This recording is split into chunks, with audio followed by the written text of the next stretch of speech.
എന്തൊക്കെയാണ് ആ ബാക്ക് പെയിനിന് കാരണമാവുന്നത്, എന്തൊക്കെയാണ് അതിനുള്ള പരിഹാരങ്ങൾ, ഏതൊക്കെ രീതിയിലാണ് നമ്മളതിന് ആ ബാക്ക് പെയിൻ വരാതിരിക്കാൻ വേണ്ടി സൂക്ഷിക്കേണ്ട കാര്യങ്ങൾ. പൊതുവേ ബാക്ക് പെയിൻ നമ്മൾ പലപ്പോഴും പെട്ടെന്നൊരു അലേർട്ട് ആവാത്തൊരു കാര്യമാണ്. എങ്ങനെ വരുന്നു എന്നുള്ളത് നമ്മൾ അലേർട്ട് ആവില്ല, വന്നു കഴിഞ്ഞാലാണ് നമ്മൾ നല്ലോണം ബുദ്ധിമുട്ട്. ഞാൻ Vipin Mathews, senior physiotherapist, welfare pain and sports clinic, Calicut. ഞാനിന്നോട് ഡിസ്കസ് ചെയ്യാൻ പോകുന്നത് ബാക്ക് പെയിനെ കുറിച്ചിട്ടാണ്. നടുവേദന നമ്മളെല്ലാവരിലും കണ്ടുവരുന്ന ഒരു ഇഷ്യൂ ആണ് ബാക്ക് പെയിൻ. സോ എന്തൊക്കെയാണ് ആ ബാക്ക് പെയിനിന് കാരണമാവുന്നത്, എന്തൊക്കെയാണ് അതിനുള്ള പരിഹാരങ്ങൾ, ഏതൊക്കെ രീതിയിലാണ് നമ്മളതിന് ആ ബാക്ക് പെയിൻ വരാതിരിക്കാൻ വേണ്ടി സൂക്ഷിക്കേണ്ട കാര്യങ്ങൾ, ഇതൊക്കെയാണ് ഞാൻ ഡിസ്കസ് ചെയ്യാൻ പോകുന്നത്. ആക്ച്വലി ബാക്ക് പെയിൻ രണ്ടായിട്ട് തരംതിരിച്ചിട്ടുണ്ട്: mechanical and pathological. Mechanical back pain എന്ന് ഉദ്ദേശിക്കുമ്പം നമ്മളെ ജോയിൻറ്റ്സ്, അതായത് സ്പൈനൽ ജോയിൻറ്റ്സ്, ഡിസ്ക്, വേർട്ടിബ്ര, പിന്നെ സോഫ്റ്റ് ടിഷ്യൂസ്, ഇതിനൊക്കെ വരുന്ന ഇഞ്ചുറീസും ഇത് കാരണം ഉണ്ടാകുന്ന പെയിനാണ് മെക്കാനിക്കൽ ബാക്ക് പെയിൻ എന്ന് നമ്മൾ പറയുന്നത്. പാത്തോളജിക്കൽ ബാക്ക് പെയിൻ എന്ന് പറയുമ്പോൾ കുറച്ച് ഡിസീസ് കണ്ടീഷൻസ്, അതായത് ലൈക്ക് TB ഓഫ് സ്പൈൻ, പിന്നെ ട്യൂമേഴ്സ്, മൈലോമ, അപ്പോൾ അങ്ങനെയുള്ള കാര്യങ്ങൾ വരുന്നതാണ് പാത്തോളജിക്കൽ കണ്ടീഷനിലേക്ക് പോകുന്നത്. പിന്നെ ഓസ്റ്റിയോ ആർത്രൈറ്റിക് ചേഞ്ചസ്. രണ്ട് തരത്തിലാണ് മാനേജ്മെൻ്റ് ഉള്ളത്, അതായത് conservative management and non conservative. അതായത് നോൺ കൺസർവേറ്റീവ് എന്ന് പറയുമ്പം അത് സർജിക്കലും മെഡിക്കേഷൻ ആ രീതിയിൽ പോകുന്നതാണ്. 3 സ്റ്റേജസ് ആയിട്ട് നമ്മൾ ബാക്ക് പെയിനിന് തരം തിരിച്ചിട്ടുണ്ട്. അതായത് acute stage, sub acute stage and chronic stage. Acute stage എന്ന് പറയുമ്പം ഒരു ബാക്ക് പെയിൻ വരുന്ന മീൻസ് പെയിൻ സ്റ്റാർട്ട് ചെയ്യുന്ന ദിവസം തൊട്ട് ഒരു 2 ആഴ്ച അല്ലെങ്കിൽ ഒരു 3 ആഴ്ച ആ രീതിയിൽ വരുന്നത് അക്യൂട്ട് കേസിലേക്ക് നമ്മൾ ചെയ്യും. സബ് അക്യൂട്ട് എന്ന് പറയുമ്പം അതൊരു 2 3 ഒരു 4 ആഴ്ച ഓളം നീണ്ടു നിൽക്കും. ക്രോണിക് എന്ന് പറയുമ്പം ആ ഒരു മാസം, ഒരു 2-3 മാസം കണ്ടിന്യൂസ് ആയിട്ട് പെയിൻ ഉണ്ടാവും, അതങ്ങനെ നീണ്ടു പോകും. അപ്പം ഇത് ഓരോ ഇഷ്യൂസ് വരുമ്പോൾ, അതായത് ബാക്ക് പെയിൻ ഇഷ്യൂസ് വരുമ്പം, ഓരോ സ്ട്രക്ചറൽ ഇഷ്യൂസ് വരുമ്പം അതിനെ ബേസ് ചെയ്തിട്ടാണ് നമ്മൾ ഈ പെയിൻ തരംതിരിക്കുന്നത്. നടുവേദനയ്ക്ക് പൊതുവായിട്ട് കണ്ടുവരുന്ന കുറച്ച് കാരണങ്ങളുണ്ട്. അതെന്താണെന്ന് ഞാൻ പറയാം. അത് ഫസ്റ്റ് ഓഫ് ഓൾ നമ്മളെ പുവർ പോസ്ചർ, നമ്മൾ എർഗണോമിക്കലി ഫിറ്റ് അല്ലെങ്കിൽ നമുക്ക് ബാക്ക് പെയിൻ വരാം. പിന്നെ വരുന്നത് നമ്മൾ മസിൽ സ്ട്രെയിൻ, എന്തെങ്കിലും ഇഞ്ചുറി, അപ്പോൾ നമ്മൾ എന്തെങ്കിലും ഹെവി ഒബ്ജക്റ്റ് എടുക്കുകയോ എന്തെങ്കിലും ഹാർഡായിട്ട് പുഷ് ചെയ്യുക, ഇതൊക്കെ ചെയ്യുമ്പോൾ നമുക്ക് മസിൽ ക്യാച്ച് വരാം, മസിൽ സ്ട്രെയിൻ വരാം. പിന്നെ വരുന്നത് സ്പോർട്സ് റിലേറ്റഡ് ഇഞ്ചുറി. കുറച്ച് ഹെവി സ്പോർട്ട് ആളാണെങ്കിൽ അവർക്ക് മസിൽ ഇഞ്ചുറി എന്തായാലും, പ്രോപ്പറായിട്ട് വാമപ്പും കാര്യങ്ങളൊന്നും ഇല്ലെങ്കിൽ എന്തായാലും അവർക്കൊരു മസിൽ ഇഞ്ചുറി വരാം, അതായത് ബാക്ക് മസിൽ സ്ട്രെയിൻ വരാം. അപ്പം അങ്ങനെയും ബാക്ക് പെയിൻ വരാം. പിന്നെയുള്ളത് നെർവ് ഇംപിച്ച്മെൻറ്റ്, അതായത് നമുക്ക് എന്തെങ്കിലും ഡിസ്ക് റിലേറ്റഡ് പ്രശ്നം ഉണ്ടെങ്കിൽ നമുക്ക് നെർവ് കംപ്രഷൻ ഓർ ഡാമേജ് വരാം. അപ്പോഴും നമുക്ക് ബാക്ക് പെയിൻ സാധ്യത വളരെ കൂടുതലാണ്. അതുപോലെ തന്നെ ആർത്രൈറ്റിക് ചേഞ്ചസ്, ഓസ്റ്റിയോ ആർത്രൈറ്റിസ്. അപ്പോൾ നമ്മൾ ജോയിൻറ്റിൽ ഇൻഫ്ലമേഷൻസ്, അത് ജനറ്റിക് ഫാക്ടേഴ്സാണ് അതിന് ഒരു കാരണമാകുന്നത്. അങ്ങനെയുള്ളവർക്കും ആ ഒരു കാരണം കൊണ്ട് ബാക്ക് പെയിൻ വരാം. പിന്നെ ഏജ് റിലേറ്റഡ്, നമ്മൾ പ്രായത്തിനനുസരിച്ച് നമുക്ക് വിയർ ആൻഡ് ടിയർ ഉണ്ടാവും, അതായത് മസിൽസിലും അതുപോലെ ടിഷ്യൂസിലും അതുപോലെ തന്നെ ബോൺസിൽ തേയ്മാനങ്ങളുണ്ടാകും. ഇതൊക്കെ കാരണം കൊണ്ടും നമുക്ക് ഒരു ബാക്ക് പെയിനിലേക്ക് എത്താം. അപ്പോൾ ഇത്രയും കാര്യങ്ങൾ നമ്മൾ ശ്രദ്ധിച്ചു കഴിഞ്ഞാൽ, ഈ കാര്യങ്ങളൊക്കെ രീതിയിൽ നമ്മൾ പ്രോപ്പറായിട്ടൊരു കെയർ കൊടുത്തു കഴിഞ്ഞാൽ നമുക്ക് ഒരു പരിധി വരെ ബാക്ക് പെയിൻ കുറക്കാൻ പറ്റും. ബാക്ക് പെയിൻ ഇത് സീരിയസ് ഇഷ്യൂ ആയിട്ട് നമ്മൾ കാണേണ്ട കുറച്ച് സിംറ്റംസ് ഉണ്ട്. ആ സിംറ്റംസിനോട് അടുക്കുമ്പോഴാണ് നമുക്ക് ബാക്ക് പെയിൻ കറക്റ്റായിട്ട് നമ്മൾ ഡയഗ്നോസ് ചെയ്യുകയും വേണം, അത് കറക്റ്റായിട്ട് ട്രീറ്റ്മെൻറ്റ് എടുക്കുകയും വേണം. സാധാരണ മസിൽ സ്ട്രെയിനും കാര്യങ്ങളൊക്കെ നമുക്ക് കുറച്ച് നാളെ അത് നല്ല പ്രോപ്പറായിട്ട് ട്രീറ്റ് ചെയ്ത് കഴിഞ്ഞാൽ അത് അങ്ങോട്ട് മാറിക്കോളും. പക്ഷേ നമ്മൾ കുറച്ചും കൂടിയും ഡീപ്പായിട്ട് വരുന്ന സിംറ്റംസ് ഉണ്ട്. അതായത് നമ്മൾ കാലിലേക്ക് തരിപ്പ് വരിക, കാലിലെ നംനെസ്, അതായത് നമ്മൾ സെൻസേഷൻ ചെറുതായിട്ട് ലോസ് ചെയ്യുക, അതുപോലെ തന്നെ വീക്ക്നെസ്, മസിൽ വീക്ക്നെസ് വരിക, ഇതൊക്കെ ആകുമ്പോഴാണ് നമ്മൾ ശ്രദ്ധിക്കേണ്ടത്. ഈ കാര്യങ്ങളെന്ന് പറഞ്ഞാൽ നമ്മളെ നെർവിന് എന്തെങ്കിലും ഡാമേജ്, ഇറിറ്റേഷൻസ് വരുമ്പോഴാണ് ഈ സിംറ്റംസൊക്കെ നമുക്ക് ഫീൽ ചെയ്യുക. അപ്പം പ്രോപ്പർ ഡയഗ്നോസ് ചെയ്തിട്ട് നല്ല രീതിയിലുള്ള ട്രീറ്റ്മെൻറ്റ് എടുത്തില്ലെങ്കിൽ നമുക്ക് നല്ല രീതിയിലുള്ളൊരു ബുദ്ധിമുട്ട് വരാൻ സാധ്യതയുണ്ട്. അതുപോലെ തന്നെ ഇതിൻ്റെ ഡയഗ്നോസിസ്, അതായത് ഇതിൻ്റെ രോഗനിർണയം വളരെ വളരെ പ്രധാനപ്പെട്ട ഒരു കാര്യമാണ്. നമുക്ക് ഒരു ബാക്ക് പെയിൻ ഒരിക്കലും പെട്ടെന്ന് മാറുന്നുള്ള രീതിയിൽ തള്ളിക്കളഞ്ഞ് പോയാൽ അത് നമുക്ക് വലിയൊരു ആഘാതം തന്നെ സൃഷ്ടിക്കും. അപ്പം അതിനുള്ള പ്രോപ്പറായിട്ടുള്ള റീഹാബിലിറ്റേഷൻ പ്രോസസ്സും പ്രോപ്പറായിട്ടുള്ള ഡയഗ്നോസിങ്ങും കറക്റ്റ് കിട്ടിക്കഴിഞ്ഞാൽ നമുക്ക് ബാക്ക് പെയിൻ പൂർണ്ണമായിട്ട് മാറ്റുവാൻ സാധിക്കുള്ളൂ. ഇപ്പം നമ്മൾ ഒരു ബാക്ക് പെയിൻ ഇഷ്യൂ വന്നു കഴിഞ്ഞാൽ നമ്മളത് പ്രോപ്പറായിട്ട് ഡയഗ്നോസ് ചെയ്യണം. ആ പ്രോപ്പർ ഡയഗ്നോസിങ്ങിലാണ് നമുക്ക് എന്താണ് എക്സാക്റ്റ് ആയിട്ടുള്ള റീസൺ എന്ന് കണ്ടുപിടിക്കാൻ പറ്റുക. അതിനനുസരിച്ചുള്ള ചികിത്സ കൊടുത്തിട്ട് നമുക്ക് മാറ്റാൻ പറ്റുക. അപ്പം അല്ലെങ്കിൽ നമ്മളത് തീരെ ശ്രദ്ധിച്ചില്ലെങ്കിൽ അതങ്ങനെ കൂടി ഒരു രീതിയിലേക്ക് എത്തുമ്പോൾ നമുക്കത് ക്യൂർ ചെയ്യാൻ പറ്റാത്ത രീതിയിലേക്ക് പോകും. അപ്പം എത്രയും പെട്ടെന്നുള്ള ട്രീറ്റ്മെൻറ്റും എത്രയും പെട്ടെന്നുള്ള നല്ല പ്രോപ്പറായിട്ടുള്ള ഡയഗ്നോസിങ് എടുക്കുക.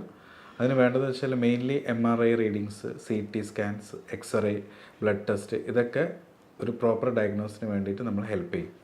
അപ്പം ഇതൊക്കെ കഴിഞ്ഞ് നമുക്ക് എന്താണ് കാരണം എന്നുള്ളത് നമ്മൾ കണ്ടുപിടിച്ച് കഴിഞ്ഞാൽ അതിനുള്ള പ്രോപ്പർ കൺസർവേറ്റീവ് മെത്തേഡ് ഉണ്ട്. അതായത് ട്രീറ്റ്മെൻറ്റ് പ്ലാനിൽ കൺസർവേറ്റീവ് മെത്തേഡ് ഉണ്ട്. അതേപോലെ തന്നെ മെഡിക്കേഷൻസ്, പിന്നെ സർജറി വേണ്ട കാര്യങ്ങളാണ് സർജിക്കൽ മാനേജ്മെൻറ്റ് ഉണ്ട്.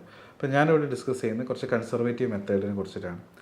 അപ്പം അതിൽ മെയിൻലി നമ്മളെ മസിൽ സ്ട്രെയിൻസും കാര്യങ്ങളൊക്കെ ഉണ്ടെങ്കിൽ ഫിസിയോതെറാപ്പി അതൊരു ഇമ്പോർട്ടൻ്റ് ആയിട്ടുള്ള ഒരു ബാക്ക് പെയിൻ റിലീഫിനുള്ള മാനേജ്മെൻറ്റാണ് ഫിസിയോതെറാപ്പി റീഹാബിലിറ്റേഷൻ. അപ്പം നമ്മൾ മാനേജ്മെൻറ്റിലേക്ക് വരുമ്പം മെക്കാനിക്കൽ ബാക്ക് പെയിനിൽ നമ്മൾ കൺസർവേറ്റീവ് മാനേജ്മെൻറ്റ് പറഞ്ഞു ഓൾറെഡി. അതായത് നമുക്കിപ്പോൾ ഒരു മസിൽ സ്ട്രെയിൻ ആണെങ്കിൽ അത് നോർമൽ ഒരു ഫിസിയോതെറാപ്പിയിലേക്ക് പോകുമ്പോൾ അവർ ചെയ്യുന്ന ട്രീറ്റ്മെൻറ്റ് പ്ലാൻ എന്ന് പറഞ്ഞാൽ ആ മസിൽസ് ചിലപ്പോൾ ടൈറ്റായ മസിൽസ് ഉണ്ടാവും, ചിലപ്പോൾ വീക്കനായിട്ടുള്ള മസിൽസ് ഉണ്ടാവും. ആ ടൈറ്റായ മസിൽസിനെ റിലീസ് ചെയ്തിട്ട് അതിന് നല്ല രീതിയിൽ റിലീസ് ചെയ്ത് പെയിൻ മൊഡാലിറ്റീസൊക്കെ കൊടുത്ത് നല്ല രീതിയിൽ നമ്മൾ ആ ഒരു സർക്കുലേഷൻസൊക്കെ കൂട്ടിക്കഴിഞ്ഞാൽ നമുക്ക് ആ ഒരു പെയിൻ റിലീഫ് അവിടെ വരും. അതുപോലെ തന്നെ വീക്കനായിട്ടുള്ള മസിൽസിന് നമ്മൾ നല്ല രീതിയിൽ കോർ സ്ട്രെങ്തനിങ് പ്രോഗ്രാംസും കാര്യങ്ങളൊക്കെ ചെയ്ത് കഴിഞ്ഞാൽ ഒരുവിധം വരെ ബാക്ക് പെയിന് നമുക്ക് കംപ്ലീറ്റ്ലി റിക്കവർ ചെയ്യാൻ പറ്റും. അതുപോലെ തന്നെ ബാക്ക് പെയിൻ ഡിസ്ക് റിലേറ്റഡ് ആയിട്ടും വരാറുണ്ട്. അതായത് കശേരുക്കളുടെ തെന്നിപ്പോകൽ കൊണ്ടും അതുപോലെ തന്നെ ഡിസ്ക് ബൾജ് കൊണ്ടും പിന്നെ ഡിസ്ക് ഡിസീസ് എന്തെങ്കിലും അണ്ടർലൈൻ കോസസ് കൊണ്ട് ഡിസ്കിന് പ്രോബ്ലംസ് വരാം. ഈ കാരണങ്ങൾ കൊണ്ടും നമുക്ക് ഡിസ്കിന് മീൻസ് ബാക്ക് പെയിൻ വരാം. ഡിസ്കിൻ്റെ പ്രോബ്ലം കാരണം നമുക്ക് ബാക്ക് പെയിൻ ഉണ്ടാവാം.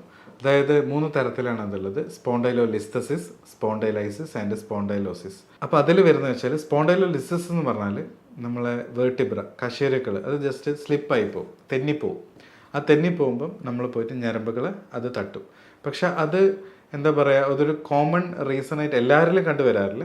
ബട്ട് സ്പോർട്സ് ഇഞ്ചുറീസ് അല്ലെങ്കിൽ ഭയങ്കരമായ വീഴ്ചയൊക്കെ വീണ് കഴിഞ്ഞാലാണ് ആ സ്ലിപ്ഡ് വേർട്ടിബ്ര ഉണ്ടാവാറ്.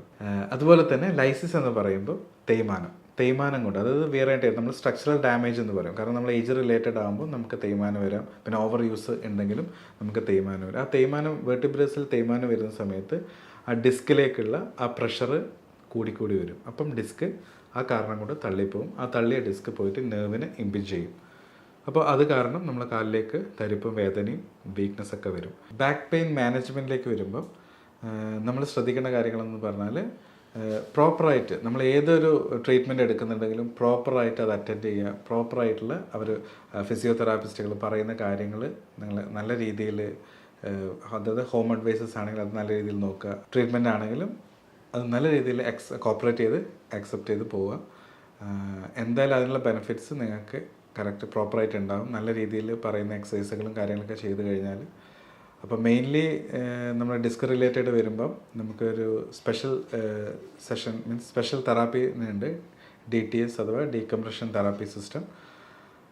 അപ്പോൾ അതിനെ കൊണ്ട് ഉദ്ദേശിക്കുന്നത് മെയിൻലി ഈ പിഞ്ച്ഡ് നെർവിന്, അതായത് മൈൽഡ് ടു മോഡറേറ്റ്, നല്ല സിവിയർ അല്ല എന്നാലും ഒരു മോഡറേറ്റ് പ്ലസ് സിവിയർ ആയിട്ടുള്ള കണ്ടീഷനിൽ നമ്മളത് യൂസ് ചെയ്യും. അതായത് ആ ഒരു നെഗറ്റീവ് പ്രഷർ കൊടുത്തിട്ട് മെക്കാനിക്കലി നമ്മളൊരു ഡീകംപ്രഷൻ കൊടുത്തുകൊണ്ട് ഒരു നെഗറ്റീവ് പ്രഷർ ക്രിയേറ്റ് ചെയ്ത് ആ തള്ളിയ ഡിസ്കിനെ വളരെ മൈൽഡായിട്ട് പതുക്കെ അത് പുഷ് ചെയ്ത് ബാക്കിലോട്ട് വീണ്ടും പഴയ രീതിയിലേക്ക് പോകുന്ന രീതിയിലേക്കുള്ളൊരു ട്രീറ്റ്മെൻറ്റ് പ്രക്രിയയാണ് ഡീകംപ്രഷൻ തെറാപ്പി. കുറച്ച് ലോങ് ടേം ആണ് ആ ട്രീറ്റ്മെൻറ്റ്. പെട്ടെന്ന് നമ്മൾ ട്രീറ്റ്മെൻറ്റ് നമുക്ക് ഒരിക്കലും ഇതാവില്ല. അപ്പം അതിന് കുറച്ച് സമയമെടുക്കും. വളരെ പേഷ്യൻസോടു കൂടി നമ്മൾ ചെയ്യേണ്ട ഒരു ട്രീറ്റ്മെൻറ്റാണത്. അപ്പോൾ എന്തായാലും അതിനുള്ള റിസൾട്ട് എന്ന് പറയുന്നത് നമുക്കൊരു സർജറി ഒഴിവാക്കുന്ന രീതിയിലുള്ള ഒരു മാറ്റങ്ങൾ നമുക്കവിടെ ക്രിയേറ്റ് ചെയ്യാൻ പറ്റും. അപ്പോൾ മെയിൻലി ആ ബാക്ക് പെയിൻ ഇഷ്യൂസ്, അതായത് disc related back pain issues ഉള്ള ആൾക്കാരെയാണ് നമ്മൾ ഡീകംപ്രഷനിലേക്ക് സജസ്റ്റ് ചെയ്യുന്നത്. അതർവൈസ് നമ്മൾ നോർമൽ റീഹാബിലിറ്റേഷൻസിൽ, അതായത് പെയിൻ മൊഡാലിറ്റീസ്, പിന്നെ strengthening program, core muscle strengthening, അങ്ങനെയുള്ള കുറച്ച് കാര്യങ്ങൾ, പിന്നെ എർഗണോമിക്സ്, അതായത് പോസ്റ്റർ കറക്ഷൻ, ബയോമെക്കാനിക്കൽ കറക്ഷൻ എന്നിവ എല്ലാം നല്ല രീതിയിൽ അവർ അസസ് ചെയ്ത്, പ്രോപ്പർ രീതിയിൽ അസസ് ചെയ്ത് അവർക്ക് എന്തൊക്കെയാണോ, ഏതൊക്കെ മസിൽസാണോ അവർക്ക് വീക്ക്, ഏതൊക്കെ മസിൽസാണോ അവർക്ക് ഫങ്ഷണലി ഫിറ്റ് അല്ലാത്ത, അതൊക്കെ നമ്മൾ അസസ് ചെയ്ത് കണ്ടുപിടിച്ച് പ്രോപ്പർ ട്രെയിൻ ചെയ്ത് അവർ നല്ലൊരു സ്ട്രെങ്തനിങ് പ്രോട്ടോക്കോളൊക്കെ അവർക്ക് വേണ്ടി, ആ പേഷ്യൻസിന് പെർട്ടിക്കുലറി വേണ്ടി ഉണ്ടാക്കി അവർ ട്രെയിൻ ചെയ്തെടുക്കും. ആ ബാക്ക് ഇഷ്യൂസ് ആണെങ്കിൽ മെയിൻലി നമ്മൾ ഫോക്കസ് ചെയ്യുന്നത് back muscle strengthening, core muscle strengthening ഇതൊക്കെയാണ്. അതുപോലെ തന്നെ പെയിൻ റിലീഫിന് വേണ്ടി മൊഡാലിറ്റീസ് യൂസ് ചെയ്യും. ഇപ്പം നല്ല രീതിയിലുള്ള സർക്കുലേഷൻസ് കാര്യങ്ങളൊക്കെ നമുക്ക് കൊടുക്കാൻ പറ്റും. അപ്പം ഇതൊക്കെ ഒരു ബാക്ക് പെയിൻ ഒരു പരിധി വരെ, ഒരു പരിധിയല്ല, മാക്സിമം നല്ല രീതിയിൽ അവർ കോപ്പറേറ്റ് ചെയ്ത് പറയുന്ന കാര്യമൊക്കെ കറക്റ്റായിട്ട് പ്രോട്ടോകോൾസും എല്ലാം ഫോളോ അപ്പ് ചെയ്ത് കഴിഞ്ഞാൽ കംപ്ലീറ്റ് ആയിട്ട് ക്യൂർ ചെയ്യാൻ പറ്റും. അതാണ് മെക്കാനിക്കൽ ഇഷ്യൂസ് എന്ന് പറയുമ്പം നമ്മൾ ശ്രദ്ധിക്കാണ്ട് വിട്ട് പോകുന്ന കുറേ കാര്യങ്ങളാണ്. അപ്പം അത് നമ്മൾ എന്തായാലും ലൈഫ് സ്റ്റൈലിൽ കുറച്ച് മോഡിഫിക്കേഷൻ വരിക. കുറച്ച് വണ്ണമുള്ള ആൾക്കാരാകുമ്പം അത് കുറച്ച് വണ്ണം കുറച്ച് മെയിൻറ്റെയിൻ ചെയ്ത് പോകാം. കാരണം വെച്ചാൽ വണ്ണം കൂടുമ്പോൾ നമ്മളെ വയറ് കുറച്ചും കൂടിയും ഇതായി വരുമ്പോൾ നമ്മളെ സ്പൈനിന് കേർവ് കൂടും. അപ്പോൾ കുറച്ചും കൂടി സ്ട്രെയിൻ വരും. ആ സ്ട്രെയിൻ നമുക്കൊരു മെക്കാനിക്കൽ പാരാസ്പൈനൽ മസിൽ ടൈറ്റ്നസ് ആവാൻ സാധ്യതയുണ്ട്. അപ്പം അതും it may leads to normal mechanical strain or back pain. അപ്പോൾ ഇതൊക്കെയാണ് നമ്മൾ നോർമലി ഒരു ബാക്ക് പെയിൻ ഇഷ്യൂസിൽ നമ്മൾ സിമ്പിളായിട്ട് വിടുന്ന കാര്യങ്ങൾ. അപ്പോൾ ഇതൊക്കെ ഒരു പ്രോപ്പർ ഡയഗ്നോസിങ് പാറ്റേൺ ട്രീറ്റ്മെൻറ്റ് പ്ലാനിൽ പോയി കഴിഞ്ഞാൽ നമുക്ക് ഫുള്ളി റിക്കവേർഡ് ആയിട്ട് നോർമൽ ഒരു ഡെയിലി ലിവിങ് ആക്ടിവിറ്റീസ് കുറച്ചും കൂടി ഈസിയർ ആക്കാൻ പറ്റും. പൊതുവേ ബാക്ക് പെയിൻ നമ്മൾ പലപ്പോഴും നമ്മൾ പെട്ടെന്നൊരു അലേർട്ട് ആവാത്ത ഒരു കാര്യമാണ്. എങ്ങനെ വരുന്നത് എന്നുള്ളത് നമ്മൾ അലേർട്ട് ആവില്ല, വന്നു കഴിഞ്ഞാലാണ് നമ്മൾ നല്ലോണം ബുദ്ധിമുട്ട്. അപ്പം അത് ശ്രദ്ധിക്കേണ്ട കുറച്ച് കാര്യങ്ങൾ ഞാനിവിടെ ഡിസ്കസ് ചെയ്യാം. പിന്നെ നമ്മളൊരു ആവേശത്തിന് വെയിറ്റുള്ള സാധനങ്ങൾ എടുക്കും. ചിലപ്പോൾ ആൾക്കാരെ കാണിക്കാനായിരിക്കാം, ചിലപ്പം എന്തെങ്കിലും അവസ്ഥ സിറ്റുവേഷനിലേ ആവാം. പക്ഷേ അതെപ്പോഴും നമ്മൾ ശ്രദ്ധിക്കേണ്ട കാര്യം, നമ്മൾ ബാക്ക് സപ്പോർട്ട് ഇല്ലാണ്ട് പെട്ടെന്ന് ചടപടയെന്ന് പറഞ്ഞിട്ട് ഒരു സാധനങ്ങൾ എടുത്ത് പൊക്കിക്കഴിഞ്ഞാൽ നമ്മുടെ ഡിസ്കിനെ അത് ബാധിക്കും, അല്ലെങ്കിൽ നമ്മൾ മസിൽസിന് സ്ട്രെയിൻ വരും. അപ്പം അത് നമ്മളെപ്പോഴും മനസ്സിൽ കരുതിക്കൊണ്ട് വേണം നമ്മൾ ഒരു കാര്യം ചെയ്യാൻ. എന്തെങ്കിലും ശക്തമായിട്ട് പുഷ് ചെയ്യുന്നുണ്ടെങ്കിലോ, എന്തെങ്കിലും ശക്തമായിട്ട് കാര്യങ്ങൾ എടുത്ത് പൊക്കുന്നുണ്ടെങ്കിലോ ഒക്കെ ഒരു പ്രോപ്പർ രീതിയിൽ നമുക്ക് പറ്റുന്ന വെയിറ്റ് മാത്രം എടുത്ത് നമ്മൾ ചെയ്യാം. അല്ലെങ്കിൽ നമുക്ക് എന്തായാലും ഒരു വലിയൊരു ഭവിഷ്യത്ത് അവിടെ വരുന്നതായിരിക്കും. അതായത് ബാക്ക് പെയിൻ ഡിസ്ക് റിലേറ്റ് വന്നു കഴിഞ്ഞാൽ എന്തായാലും നിങ്ങൾ അത് ജീവിതകാലം മൊത്തം ആ വേദന സഹിക്കേണ്ടി വരും. അപ്പം അതിനുള്ള ഡൂസ് ആൻഡ് ഡോൺസ് ഉണ്ട്. ആ ഡൂസ് ആൻഡ് ഡോൺസ് പ്രോപ്പറായിട്ട് ഫോളോ ചെയ്താൽ നമുക്ക് ബാക്ക് പെയിൻ ഒരു പരിധി വരെ കുറക്കാം. അമിതമായിട്ട് വെയിറ്റുള്ള കാര്യങ്ങൾ എടുക്കുന്ന സമയത്ത് കുറച്ച് ഇരുന്നിട്ട് എടുത്ത് പൊക്കുക. നേരെ പിടിച്ച് പൊക്കി എടുത്തു കഴിഞ്ഞാൽ നമുക്ക് എന്തായാലും മസിൽ സ്ട്രെയിൻ ഉണ്ടാവും. പിന്നെ ഉള്ളത് നമ്മൾ ശ്രദ്ധിക്കേണ്ട കാര്യം, നമ്മളൊരു സ്പോർട്സ് റിലേറ്റഡ് ആൾക്കാരാണെങ്കിൽ പ്രോപ്പർ വാമപ്പ് ഉണ്ടായിട്ട് മാത്രമേ നമ്മൾ ഒരു സ്പോർട്സിൽ ഐറ്റത്തിലേക്ക് ഇറങ്ങാൻ പാടുള്ളൂ. ജസ്റ്റ് നടന്നു പോകുമ്പം പോയി കയറി കളിച്ചു കഴിഞ്ഞാൽ നമുക്ക് എന്തായാലും മസിൽ ക്യാച്ച് ഉണ്ടാവും, സ്ട്രെയിൻ ഉണ്ടാവും. അങ്ങനെ ഒരുപാട് പേര് ബാക്ക് പെയിൻ ആയിട്ട് വരാറുണ്ട്. അപ്പോൾ അവരോട് പറയുന്നത് പ്രോപ്പറായിട്ട് സ്ട്രെച്ചിങ് നടത്തുക, പ്രോപ്പറായിട്ടൊരു വാമപ്പ്, ഒരു കളിക്കുന്നതിന് മുന്നേ ഒരു 3-4 റൗണ്ട് ഓടി നമ്മൾ മസിൽസിനെ ഒന്ന് കോർ ടെമ്പറേച്ചറൊക്കെ ഒന്ന് സെറ്റ് ചെയ്ത് കഴിഞ്ഞാൽ നമ്മൾ ആ കളിയിലേക്ക് അങ്ങോട്ട് കയറി കഴിഞ്ഞാൽ നമ്മൾ വാമായി. ആ വാം ബോഡി പിന്നെ എന്താ പറയുക, നമുക്കൊരു ഇഞ്ചുറി പ്രിവെൻഷൻ ആയിട്ടാണ് അവിടെ നമ്മൾ കീപ്പ് ചെയ്യുന്നത്. അപ്പോൾ വാം അല്ലാത്ത ബോഡിയാണ് പെട്ടെന്ന് ചെറിയൊരു വീഴ്ച ഉണ്ടാകുമ്പോഴൊക്കെ നമുക്ക് പെട്ടെന്നൊരു ഇഞ്ചുറി, ചെറിയൊരു കാലൊന്നും വേണമെങ്കിൽ പെട്ടെന്ന് ട്വിസ്റ്റ് ലിഗമെൻസും ഒക്കെ നമുക്ക് ഡാമേജ് ആവുന്നത് ആ ഒരു പ്രോബ്ലം കൊണ്ട്. നല്ലോണം വാമായിട്ട് നമ്മൾ കളിച്ചു കഴിഞ്ഞാൽ ഒരു വിധം വരെ നമുക്ക് ഇഞ്ചുറി കുറക്കുകയും ചെയ്യാം. അതുപോലെ തന്നെ muscle spasm, it may leads to back pain, അതും നമുക്ക് കുറക്കാൻ പറ്റും. പിന്നെ ട്രാവലിംഗ് ഒരു വലിയ ഫാക്ടറാണ്. നമ്മുടെ ജീവിതത്തിൽ എല്ലാവർക്കും യാത്രകൾ ഉണ്ടാവും, ജോലി സ്ഥലത്തേക്ക് പോകേണ്ടി വരും, പിന്നെ അവിടെ ഇവിടെയൊക്കെ പോകേണ്ടി വരും. അപ്പം ബാക്ക് പെയിൻ ഉള്ള ആൾ ശ്രദ്ധിക്കേണ്ട പ്രത്യേക കാര്യങ്ങൾ എന്ന് വെച്ചാൽ, നമ്മളൊരു ഡ്രൈവ് ചെയ്യുന്ന ആളാണെങ്കിൽ, ഒരു വണ്ടി കാറിലോ എന്തെങ്കിലും പോകുന്ന ആൾക്കാരാണെങ്കിൽ അവർ ഒരേ പൊസിഷൻ നമ്മൾ ഇരുന്ന് കഴിഞ്ഞാൽ ഡെഫിനറ്റ്ലി അവർക്ക് ആ എത്തണ സ്ഥലത്തെത്തിയിട്ട് ഇറങ്ങുന്ന സമയത്ത് അവർക്ക് ഒരു തരി ഇറങ്ങാനോ, എന്താ പറയുക, കാലിലേക്കുള്ള തരിപ്പ് കൂടുതലുണ്ടാവും, മസിൽ ടൈറ്റായി പിടിക്കും, ഇതൊക്കെ ഒരവസ്ഥ ഉണ്ടാവും. അപ്പോൾ അത് ഒഴിവാക്കാൻ വേണ്ടിയിട്ട് ജസ്റ്റ് ഒരു ടിപ്സ് എന്നുള്ള രീതിയിൽ നമ്മൾ യാത്ര ചെയ്യണമെങ്കിൽ തന്നെ ഇടയ്ക്കിടെ ഒരു ഹാഫ് ആൻ അവറിൽ ഒരു 3/4 മണിക്കൂർ ആകുമ്പോൾ ജസ്റ്റ് ഒന്ന് വണ്ടി ഒന്ന് നിർത്തുക. ആ ബാക്ക് പെയിനുള്ള ആൾക്കാർ ജസ്റ്റ് ഒന്ന് പുറത്തിറങ്ങുക, ഒരു 2 റൗണ്ട് അങ്ങോട്ടും ഇങ്ങോട്ടും നടക്കുക, ഒന്ന് കൈ കാലൊക്കെ ഒന്ന് പൊക്കി നല്ല രീതിയിലൊന്ന് എന്താ പറയുക ആക്ടിവിറ്റി കൊടുക്കുക. നമ്മൾ ജോയിൻസിന്, അതായത് സ്റ്റിഫായി നിൽക്കുന്ന ജോയിൻസിന് കുറച്ച് ആക്ടിവിറ്റീസ് കൊടുത്തു കഴിഞ്ഞാൽ നമുക്ക് ഒരു വിധം വരെ ആക്റ്റീവ് ആയി കഴിഞ്ഞാൽ പിന്നെ കുഴപ്പമില്ല. പിന്നെ കുറച്ച് നേരം പോവുക, ഒരു 1/2 മണിക്കൂർ കഴിയുമ്പോൾ വീണ്ടും ആ രീതിയിലൊക്കെ ഫോളോ അപ്പ് ചെയ്ത് കഴിഞ്ഞാൽ ഒരു പരിധിവരെ മസിൽ പിടിക്കുന്നത്, മസിൽ ക്യാച്ച്, പെട്ടെന്നുണ്ടാകുന്ന നീർക്കെട്ട്, ഇതൊക്കെ നമുക്ക് ഒഴിവാക്കാൻ പറ്റും. അതുപോലെ തന്നെ നമ്മൾ ബാക്ക് പെയിൻ ഉള്ള ആൾക്കാർ നടക്കുമ്പോഴും ഒക്കെ നമ്മൾ ശ്രദ്ധിക്കുക. നല്ല രീതിയിൽ, ഐ മീൻ സ്ലിപ്പറി ആവാണ്ടൊക്കെ നടക്കുക. അതുപോലെ തന്നെ സ്റ്റെപ്പ് കയറുമ്പം ചാടി ചാടി കയറുന്നത് ഒഴിവാക്കുക. പതുക്കെ പതുക്കെ ഓരോ സ്റ്റെപ്പ് വെച്ച് വെച്ച് അങ്ങനെ കയറി പോവുക. ഇങ്ങനെയുള്ള കുറച്ച് കാര്യങ്ങൾ നമ്മൾ കറക്റ്റ് പ്രോപ്പറായിട്ട് ശ്രദ്ധിച്ചു കഴിഞ്ഞാൽ നമുക്കൊരുവിധ ഇഞ്ചുറി ഉണ്ടെങ്കിൽ തന്നെ, ബാക്ക് പെയിൻ മൈൽഡായിട്ടുണ്ടെങ്കിൽ അത് കൂടാതിരിക്കാനുള്ള രീതിയിലേക്ക് നമുക്ക് ശ്രദ്ധിച്ച് കൊണ്ടുവരാൻ പറ്റും. അതുപോലെ തന്നെ IT പ്രൊഫഷണൽസ്, അവർ ഇരുന്ന് വർക്ക് ചെയ്യുന്ന ആൾക്കാരാണ്, ഒത്തിരി നേരം ഇരുന്ന് വർക്ക് ചെയ്യുന്ന, അവർക്കും ഈ വക ബാക്ക് പെയിൻ ഇഷ്യൂസ് നല്ലോണം ഉണ്ടാവും. നെക്ക് പെയിനും ബാക്ക് പെയിനൊക്കെ ഉണ്ടാവും. അപ്പോൾ ബാക്ക് ഇഷ്യൂസ് എന്ന് പറയുമ്പം മെയിൻലി അവർ ഒരു പ്രൊലോങ് ടൈം സിറ്റിംഗ് ആയതുകൊണ്ട് അവരുടെ ബാക്ക് മസിൽസൊക്കെ നല്ല സ്റ്റിഫായിരിക്കും.